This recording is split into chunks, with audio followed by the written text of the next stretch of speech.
நம்ம ஃப்ரீ ஃபயரில், அதாவது நம்ம ஃப்ரீ ஃபயரில் ஓல்டு பிளேஸ் பற்றியில் ரேராக இருந்த ஒரு சில பண்டல்ஸ்லாம் இப்போ இருக்க ஃப்ரீ ஃபயரில் இதெல்லாம் ஒரு ட்ரெஸ்ஸா அப்படின்னு சொல்கிறதுக்கு முக்கிய போன 3 திங்ஸை பார்க்கலாம் வாங்க. அதுக்கு முன்னாடி நம்ம சேனல் சப்ஸ்கிரைப் பண்ணாங்க, சப்ஸ்கிரைப் பண்ணிட்டு கூட பெல் பட்டன் அப்படி கிளிக் பண்ணி வச்சுக்கோங்க. அப்போ நம்ம போகிற வீடியோவில் உடனுக்குடன் உங்களுக்கு வரும். நம்பர் 3 என்னன்னு பார்த்தீங்கன்னா ப்ராக்டிஸ் தாங்க. ஆமாங்க, அப்போலாம் இந்த டிஷர்ட்டை போட்டு மேட்ச்குள்ளே பண்ணாலும் இதுக்கு ஒரு தனி ஃபேன் பேஜ் பார்த்தீங்கன்னா இருக்கும், அந்தளவுக்கு ரேராக இருந்துச்சு. ஆனால் இப்போ இதெல்லாம் ஒரு ட்ரெஸ்ஸா அப்படின்னு சொல்கிற அளவுக்கு இதோட மவுஸ் பார்த்தீங்கன்னா சுத்தமாக குறைஞ்சிச்சு. நம்பர் 2 இருக்க பண்டல் என்னன்னு பார்த்தீங்கன்னா செகண்ட் எலைட் தாங்க. ஆமாங்க, இது எவ்வளோ ரேராக இருந்துச்சுன்னு உங்களுக்கு தெரியும். ஃபஸ்ட் எலைட்டை விட ரேராக இருந்தது செகண்ட் எலைட் தான். ஆனால் அது ரீசெண்டாக லக்கி ரேலில் விட்டு இதோட மவுஸை பார்த்தீங்கன்னா சுத்தமாக குறைச்சிட்டாங்க.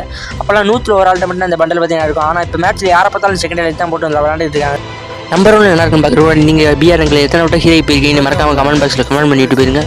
நம்பர் 1 இருக்க பண்டல் என்னென்னு பார்த்தீங்கன்னா கேரக்டரோட ஃபுல் பண்டல்ஸ் தாங்க. ஆமாங்க, இது எவ்வளோ ரேராக இருந்துச்சு உங்களுக்கு தெரியும். அதையும் பார்த்தீங்கன்னா கண்ணக்கரை விட்டு வைக்கல, அதையும் ஃப்ரீயாக விட்டு இதோட மவுச்சை பார்த்தீங்கன்னா சுத்தமாக குறைச்சாங்க.